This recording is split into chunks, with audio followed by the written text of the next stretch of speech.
दोस्तों, क्या आपने कभी सोचा है कि जीवन में अच्छाई और भलाई करने के बाद भी हमें कई बार दर्द और निराशा का सामना क्यों करना पड़ता है?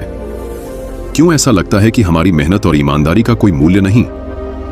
जीवन की राह में हम सभी ने कभी न कभी धोखा खाया है, अपनों से उम्मीद लगाई है और निराश हुए हैं। लेकिन क्या इस निराशा में डूब जाना ही हमारी नियति है, या फिर हमें इससे कुछ सीख लेकर अपने जीवन को एक नई दिशा में ले जाना चाहिए?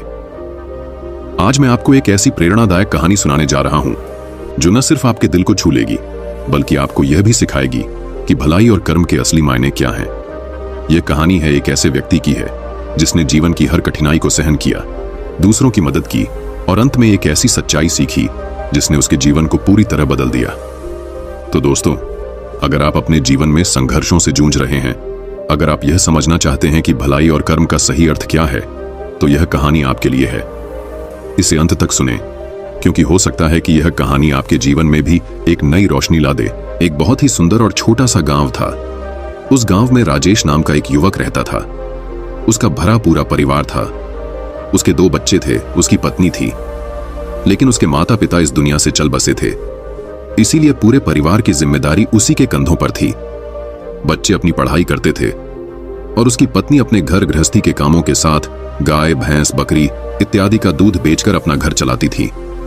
और राजेश पहाड़ में पत्थर तोड़ने का काम करता था। पत्थर तोड़ना मेहनत भरा काम था।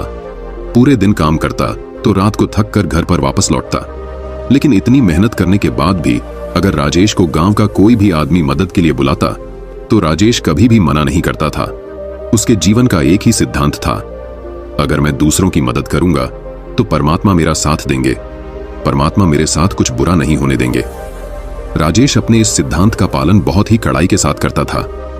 वह इस सिद्धांत पर इतना विश्वास करता था कि अगर कोई बाहर का आदमी उससे मदद मांग ले तो वह अपने घर का काम भी अधूरा छोड़कर उस आदमी की मदद करने के लिए पहुंच जाता था, जिसकी वजह से उसकी पत्नी बहुत परेशान रहती थी। वह अक्सर राजेश को समझाने की कोशिश करती थी कि सबसे पहले अपना काम करो, अपने परिवार को देखो। 2 बच्चे हैं हमारे और फिर भी तुम दूसरों के काम करने में लगे रहते हो। अरे अपने घर को तो संभालो, अपना घर संभल नहीं रहा और दूसरों की मदद करने चले हैं। और जब ऐसी बातें राजेश के कानों में पड़ती तो उसके हृदय में कांटा चुभने लगता था और उन दोनों पति पत्नी में लड़ाई झगड़ा शुरू हो जाता था। अक्सर उनके लड़ाई झगड़े का यही सबसे बड़ा कारण होता था। लेकिन ना तो राजेश अपने आप को बदल पाया और ना ही उसकी पत्नी ने उसको समझाना कभी बंद किया। इसी वजह से आए दिन उनके घर में क्लेश होता रहता था। जहां तक उस गांव वालों की बात थी तो वह राजेश के स्वभाव को जानते थे और वह जानबूझकर जो काम आसान भी होता था, जो उनके सामर्थ्य में भी होता था, उस काम के लिए भी वह राजेश को बुलाते थे ताकि उन्हें कम मेहनत करनी पड़े। कहने का अर्थ यह है कि गांव वाले राजेश की इस शिष्टाचार का फायदा उठाते थे, लाभ उठाते थे और सब पीछे से उसका मजाक उड़ाते थे, उसे बेवकूफ कहते थे। ऐसे ही एक दिन राजेश की पत्नी बहुत ज्यादा बीमार पड़ गई। राजेश से जो कुछ भी सेवा हो सकती थी उसने वह सब अपनी पत्नी के लिए किया। उसने गांव के वैद्य को बुलाकर अपनी पत्नी की जांच करवाई, लेकिन यह रोग उस वैद्य की पकड़ के बाहर था। इसीलिए उस वैद्य ने कहा कि तुम अपनी पत्नी को नगर में जाकर किसी बड़े वैद्य को दिखाओ तो तुम्हारी पत्नी की जान बच सकती है। जल्द से जल्द नगर पहुंचने की व्यवस्था करो, नहीं तो तुम्हारी पत्नी के प्राण संकट में आ जाएंगे। यह सुनकर राजेश के पैरों तले जमीन निकल गई। उसने यह नहीं सोचा था कि उसकी पत्नी के प्राण संकट में है। वह सोच रहा था कि कोई साधारण सा रोग होगा जिसका इलाज हो जाएगा। लेकिन जब उसने वैद्य की यही बात सुनी तो वह घबरा गया। अब पत्नी को नगर तक कैसे लेकर जाएं? क्योंकि उसके पास इतना धन नहीं था कि वह अपनी पत्नी के लिए एक घोड़ा गाड़ी करके उसमें अपनी पत्नी को लिटाकर नगर में ले जा सके। उसकी पत्नी की हालत बिल्कुल चलने की भी नहीं थी, इसलिए उसे नगर पहुंचाने के लिए किसी घोड़ा गाड़ी की जरूरत थी। संयोग से उसके मित्र के पास घोड़ा गाड़ी थी। वह अक्सर व्यापार के लिए अपनी घोड़ा गाड़ी नगर में लेकर जाया करता था।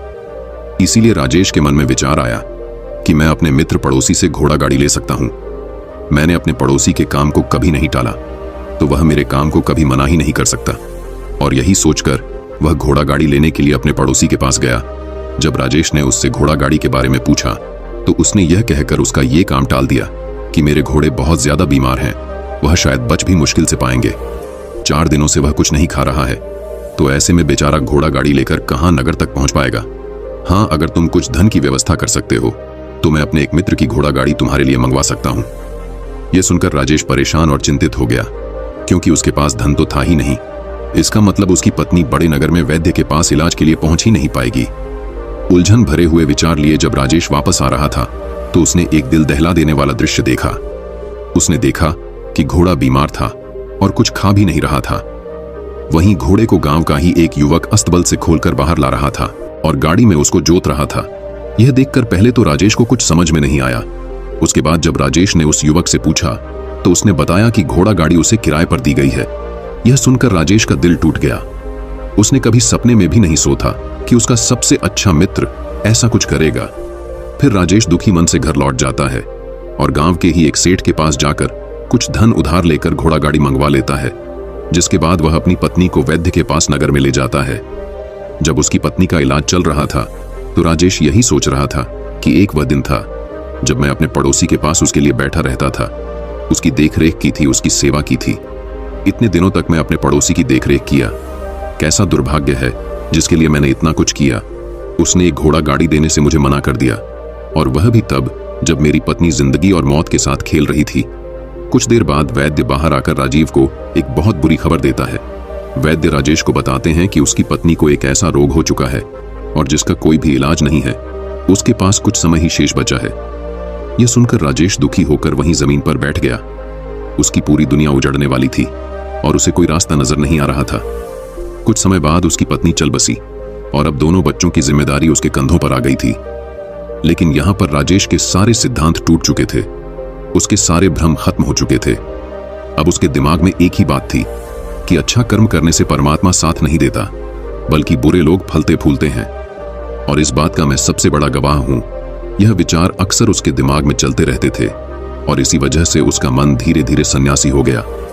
वह देश दुनिया से दूर हट गया और एक दिन ऐसा भी आया जब वह अपने बच्चों को अपने रिश्तेदारों के पास छोड़कर इस देश दुनिया को त्याग कर एक सन्यासी बनने के लिए घर से निकल पड़ा।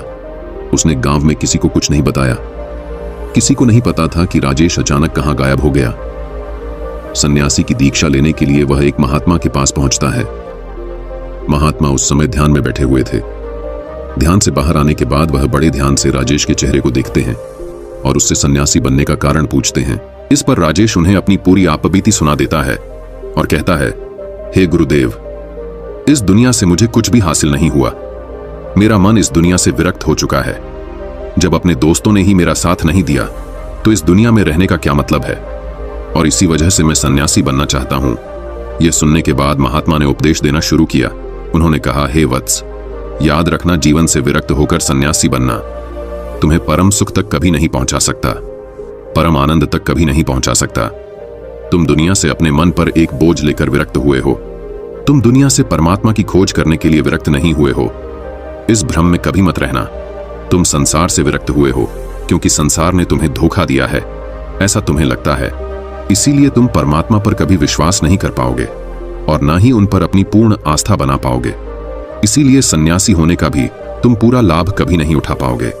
सन्यासी होने का लाभ तब मिलता है जब हमारी प्रभु में, परमेश्वर में, परमात्मा में पूर्ण आस्था बन जाती है। मैं तुमसे पूछता हूं, क्या तुम्हारी आस्था परमात्मा में है? यह सुनकर राजेश कहता है, हे गुरुदेव, मैं तो दुनिया देखकर आया हूं कि जो बुरे कर्म करता है वह फलता फूलता है और जो अच्छा काम करता है उसे कुछ भी नहीं देता।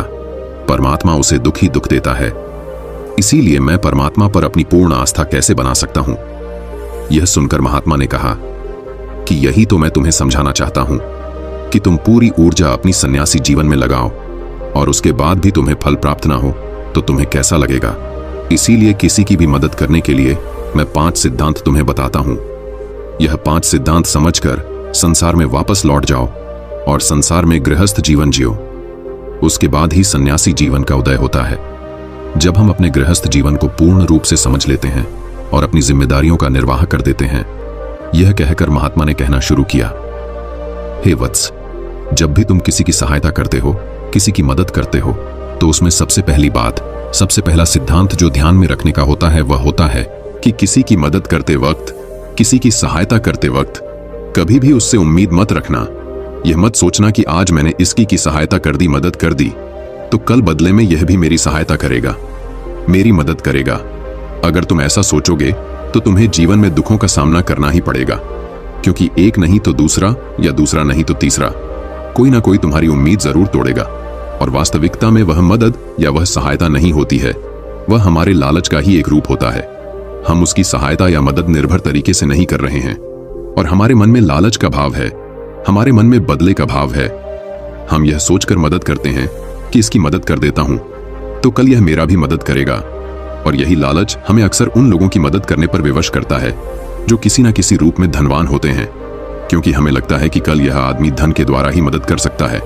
और इसीलिए जिस इंसान को वास्तविकता में मदद की आवश्यकता है, हो सकता है वह गरीब हो, लेकिन हमारा मन अपने लालच के वशीभूत होकर उसकी मदद कभी नहीं करेगा। इसीलिए किसी की मदद और किसी की सहायता करने के अपने विचार को विस्तार दो। केवल एक प्रकार के वर्ग के लिए अपनी सहायता या अपनी मदद पेश मत करना, उन सबके लिए समान होनी चाहिए। जरा सोचो, एक तरफ तुम्हारा मित्र हो जिसके पास धन है, संपदा है, और दूसरी तरह कोई गरीब औरत हो जो भूखी बैठी हुई है। तुम्हारा दोस्त तुमसे कहता है कि मित्र, आज तो खाने के लिए अच्छे अच्छे पकवान मंगवा लो बाजार से, और दूसरी तरफ वह औरत तुमसे 2 सूखी रोटी मांग रही है। तो तुम किसकी मदद करोगे? कौन मदद का हकदार है?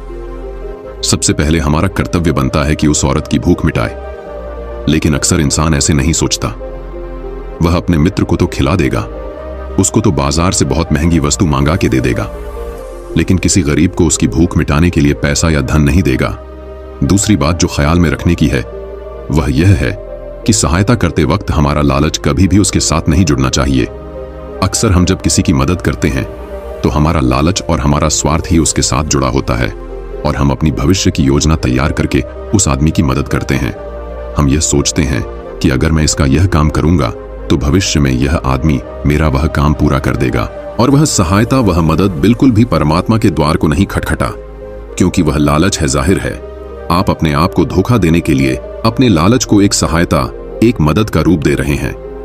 तीसरी बात जो ध्यान में रखने की है वह यह कि अपने सामर्थ्य के हिसाब से दूसरे की मदद करो।